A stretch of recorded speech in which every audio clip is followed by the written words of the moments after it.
ಕನ್ನಡಪರ ಸಂಘಟನೆಗಳ ಹೆಸರನ್ನ ದುರ್ಬಳಕೆ ಮಾಡಿಕೊಂಡು ಸಂಘಟನೆಗಳ ಪದಾಧಿಕಾರಿಗಳಾಗಿದ್ದುಕೊಂಡು ಕೆಲವು ಮುಖಂಡರು ಸಮಾಜ ಘಾತುಕ ಚಟುವಟಿಕೆಗಳಲ್ಲಿ ಪಾಲ್ಗೊಂಡಿದ್ದಾರೆ.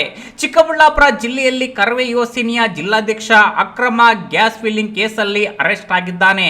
ನಿನ್ನೆ ಅಕ್ರಮ ಗ್ಯಾಸ್ ಫಿಲ್ಲಿಂಗ್ ಮತ್ತು ಮಾರಾಟ ಮಾಡುತ್ತಿರುವ ಬಗ್ಗೆ ಪೊಲೀಸರಿಗೆ ಬಂದ ಖಚಿತ ಮಾಹಿತಿ ಮೇರೆಗೆ ಪೊಲೀಸರು ಪಿಎಸ್ಐ ಶರತ್ ಮತ್ತು ಪಿಎಸ್ಐ ಪುನೀತ್ ನೇತೃತ್ವದಲ್ಲಿ 2 ತಂಡಗಳಿಂದ ನಡೆಸಿದ ದಾಳಿಯಲ್ಲಿ ಶ್ರೀರಾಮ್ ಆಲಿಯಾಸ್ ರಮೇಶ್ ಗೌಡ ಅಕ್ರಮವಾಗಿ ಗ್ಯಾಸ್ ಸಿಲಿಂಡರ್ಗಳ ಸಂಗ್ರಹ ಮಾಡಿಕೊಂಡು ಅಕ್ರಮವಾಗಿ ಬೇರೆ ಬೇರೆ ಸಿಲಿಂಡರ್ಗಳಿಗೆ ತುಂಬಿ ಮಾರಾಟ ಮಾಡುತ್ತಿರುವುದು ಖಚಿತವಾಗಿರುವುದರಿಂದ ಮಾಲು ಸಮೇತ ಬಂಧಿಸಲಾಗಿದ್ದರೆ, ಮತ್ತೊಬ್ಬ ಗಗನ್ ಎನ್ನುವನನ್ನು ತಮ್ಮನಾಯಕನಹಳ್ಳಿಯಲ್ಲಿ ತೋಟವೊಂದರಲ್ಲಿ ಅಕ್ರಮವಾಗಿ ಸಿಲಿಂಡರ್ ದಾಸ್ತಾನು ಮಾಡಿಕೊಂಡು ಸಿಲಿಂಡರ್ ಮಾರಾಟ ಮಾಡುತ್ತಿದ್ದುದನ್ನ ಪತ್ತೆ ಮಾಡಿ ಮಾಲು ಸಮೇತ ಬಂಧಿಸಲಾಗಿತ್ತು. ಇಬ್ಬರು ಅಕ್ರಮವಾಗಿ ಸರ್ಕಾರಿ ನಿಯಮಗಳಿಗೆ ವಿರುದ್ಧವಾಗಿ ಮಾರಾಟ ಮಾಡುವ ದಂಧೆ ನಡೆಸುತ್ತಿದ್ರು ಎಂದು ಪ್ರಕರಣದಲ್ಲಿ ನಮೂದು ಮಾಡಲಾಗಿದೆ.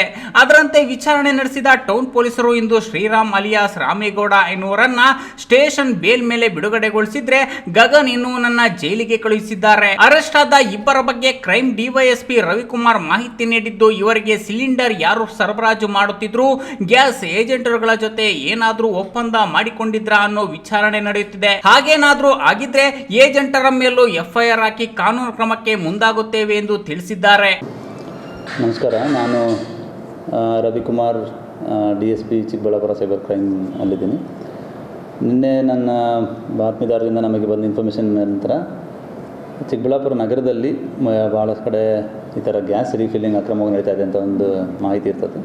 ಆ ಮಾಹಿತಿ ಆಧಾರದ ಮೇಲೆ ನಮ್ಮ PSIಗಳನ್ನು 2 ಟೀಮ್ ಮಾಡಿ PSI ಶರತ್ ಕುಮಾರ್ ಹಾಗೂ PSI ಪುನೀತ್ ಅವರ ನೇತೃತ್ವದಲ್ಲಿ 2 ತಂಡಗಳನ್ನು ಮಾಡಿದ್ದೀವಿ.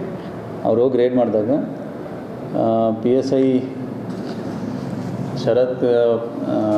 ಶರತ್ ಅವರು ಒಂದು ಕಡೆ ರೇಡ್ ಮಾಡ್ತಾರೆ.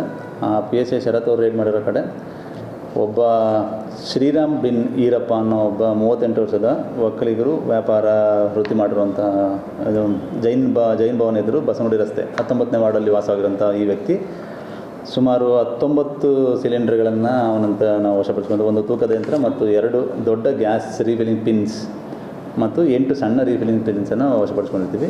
ಇನ್ನು ಗ್ಯಾಸ್ ಸಿಲಿಂಡರ್ಗಳನ್ನು ಅಕ್ರಮವಾಗಿ ಸಂಗ್ರಹಿಸಿಟ್ಟುಕೊಂಡು ಅಕ್ರಮ ವ್ಯಾಪಾರ ಮಾಡಿಕೊಳ್ಳುತ್ತಿದ್ದವರ ಸಂಖ್ಯೆ ಇನ್ನೂ ಇದೆ. ಗೃಹ ಬಳಕೆ ಸಿಲಿಂಡರ್ಗಳು ಕಾಳಸಂತೆಯಲ್ಲಿ ಮಾರಾಟವಾಗುತ್ತಿವೆ. ಅಂಥವರೆಲ್ಲವರನ್ನ ಪತ್ತೆ ಮಾಡಿ ಬುದ್ಧಿ ಕಲಿಸುವ ಕೆಲಸವನ್ನ ಪೊಲೀಸರು ಮಾಡಬೇಕಾಗಿದೆ. ಕ್ಯಾಮರಾ ಪರ್ಸನ್ ಅಶ್ವಥ್ ಜೊತೆ KS Narayanaswamy, news TV Chikkaballapur.